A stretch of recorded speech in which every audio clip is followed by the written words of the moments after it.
Report बन रहा, मुझे समय की कमी है तो मैं ज्यादा नहीं बताऊंगा, पर आप मेरे पास आइए। हम वेस्ट साइड एम्यूनिटीज बना रहे 650, जहां हेलीकॉप्टर उतरेगा, ड्रोन उतरेगा। और महिला सदस्यों के लिए मैं सबसे अच्छी बात कहूंगा कि पूरे वर्ल्ड में हाईवे पर जाओ, महिलाओं को टॉयलेट है, महिलाओं के लिए वॉशरूम्स है। अगर छोटा बच्चा है तो उसको दूध पिलाने के लिए स्पेशल रूम है। हिंदुस्तान में एक भी जगह नहीं है। हमने ये मैंडेटरी किया और आज मुझे बताते खुशी हो रही है कि हर 40 किलोमीटर पर ट्रॉमा सेंटर बनाएंगे। कुछ ट्रॉमा बता दो, वो भी आवश्यक है। हम 650 रोड साइड एम्यूनिटीज बना रहे हैं और हर जगह पर महिलाओं के लिए स्पेशल टॉयलेट होंगे। और जो महिला अपने बच्चों को दूध पिलाना चाहती होगी वो रूम में अंदर जाकर एसी में बैठकर वहां दूध पिला सकेगी। इसकी अरेंजमेंट भी की है और 1 साल में अंदर ये पूरे होंगे। इसमें फ्यूएल स्टेशन होगा, ईवी चार्जिंग स्टेशन होगा, रेस्ट रूम होंगे, बेबी केयर सेंटर्स होंगे, डॉर्मेट्री, ट्रक ड्राइवर्स होंगे, कन्वेंशन सेंटर, ट्रॉमा सेंटर भी होंगे।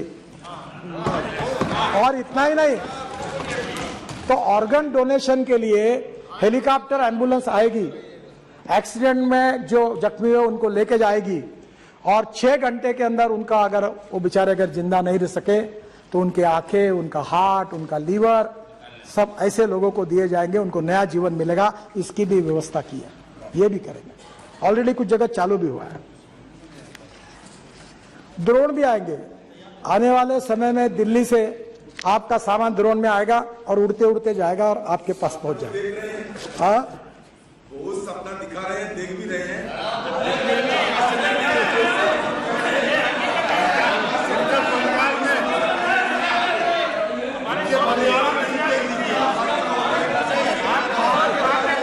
मौत की तादाद बढ़ रहे हैं। आप जरूर ये मानिएगा कि मौत की तादाद बढ़ रही है, ट्रॉमा सेंटर ना होने के चलते, गोल्डन आवर की सुविधा उपलब्ध ना होने के चलते। ये आपको मानना पड़ेगा। ये पहली बात तो ऐसी है कि आज सुविधाएं नहीं है।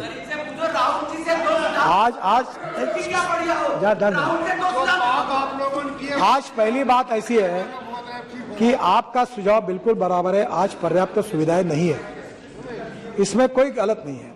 पर मैं आपको एक बात विश्वास के साथ बताता हूँ, ये महाराष्ट्र के जितने एमपीज बैठे हैं ना, मैं पिछले 40 साल से राजनीति में हूँ और मैं ब्लंट भी हूँ।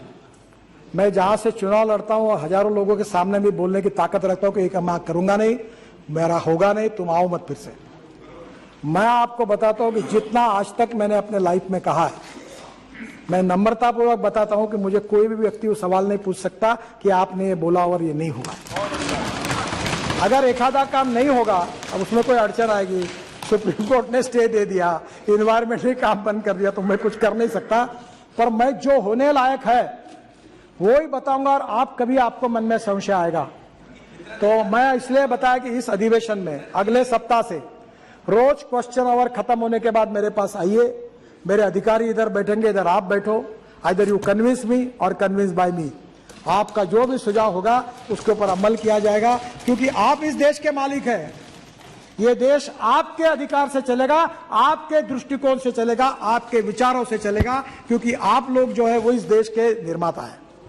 मैं हमारे अधिकारियों को कहता हूं, जब मेंबर ऑफ पार्लियामेंट आ रहा उसका मैं कहना सीरियसली लो, तुम अपनी बात पर मत जाओ।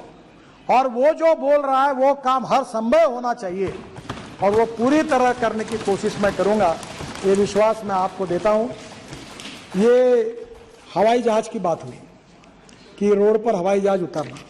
अब मेरा एक कंसेप्ट है, शिंदे जी आपसे अनुरोध करता हूं कि मैं 28 नेशनल हाईवे पर इमरजेंसी लैंडिंग रोड कम रनवे बना रहा हूं। 28, इसमें नाम भी पढ़ देता हूं क्योंकि फिर आप बोलोगे कि आप बातें कर रहे हो, सपने दिखा रहे हो, तो नाम पढ़ देता हूं। Gagariya Buxar Rajasthan, Nellore Ongole Andhra Pradesh, Ongole Chilakaluripet Andhra Pradesh, Banihal Srinagar Jammu Kashmir, Kharagpur Balasore West Bengal Orissa. Remaining 23 are awaiting clearance from Indian air force, वो भी प्रपोजल गया है।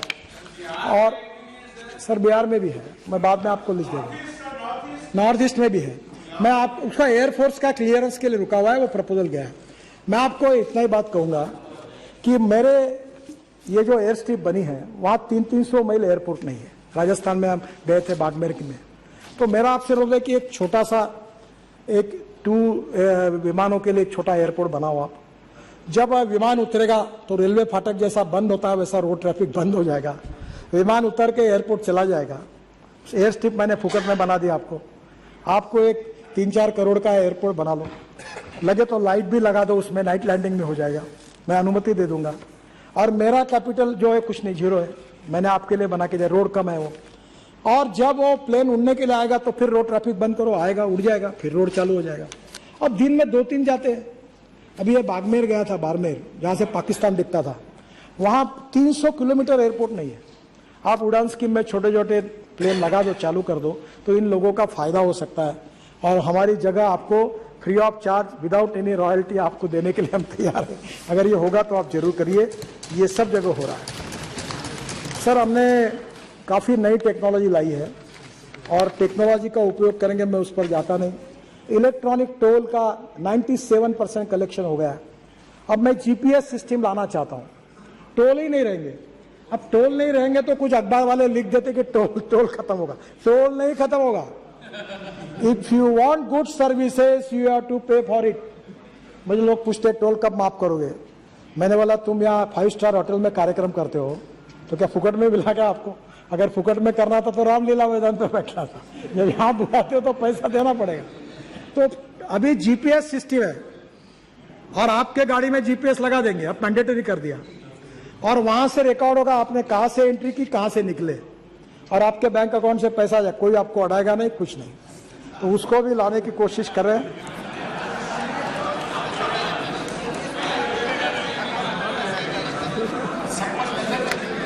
सर, ये डिजिटल हाईवे हम बना रहे हैं, ट्रैफिक कंजेशन के लिए काम कर रहे हैं।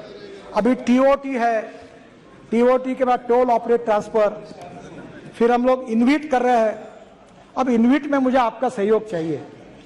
मैं अब इस देश के गरीब लोगों के पैसे से हाईवे बनाना चाहता हूं। हमारे पास पैसे की कोई कमी नहीं है। आप में जितना दम होगा उतने रास्ते मांगो, मैं सब कर दूंगा। मार्केट से खड़ा होता पैसा। अभी बैंक के चेयरमैन मेरे पास झगड़ा करते, बोलता मेरा पैसा लो, बोलता मेरा पैसा लो। कोई पैसे की कमी नहीं। पर अब मुझे रोड बनाना है, तो मुझे एक दिन सपने में ऐसा लगा कि सब अमेरिकन पेंशन फंड, यूके, सब बाहर के लोग रोड में इन्वेस्ट कर देंगे, तो हिंदुस्तान के इतिहास में मेरा नाम लिखा जाएगा कि हिंदुस्तान के रोड एसेट सब मालक फॉरेनर बन गए। मैं बोला ये नहीं करना। और इसलिए आज ये जो मॉडल है इनविट, इसमें प्रोजेक्ट होगा 1000 करोड़ का। तो हम लोग जाएंगे जैसे स्टॉक एक्सचेंज में, और यहाँ के चपरासी, कांस्टेबल, कर्मचारी, सरकारी अधिकारी, गरीब लोग, किसान, मैं उनको कहूंगा एनएचआई के बॉन्ड में पैसे डालो, मिनिमम 7% रिटर्न मैं आपको दूंगा, 7%। अब बैंक में आपको कहां मिलता है फिक्स डिपॉजिट पे ब्याज? हर महीने में आपके अकाउंट में मिल जाएगा। AAA रेटिंग है, वर्ल्ड का है। और इसलिए अब इस देश के गरीब लोगों का पैसा रोड में लेना चाहिए, ये हमारा प्रयास है। सेबी का अप्रूवल नहीं मिला है। अगर सेबी अप्रूवल दे देगी तो हिंदुस्तान के गरीब लोगों के पैसे से रोड बनेंगे और 7% रिटर्न उनको मिलेगा, ताकि वो भी पेंशनर्स, सीनियर सिटीजन, आप भी जब यहाँ से रिटायर्ड हो जाएंगे तो सभी एमपी नहीं बनते। साक्षी महाराज, अब आपका डिपॉजिट रख देना एनएचआई में, 7% इंटरेस्ट में आपको पैसा मिलेगा।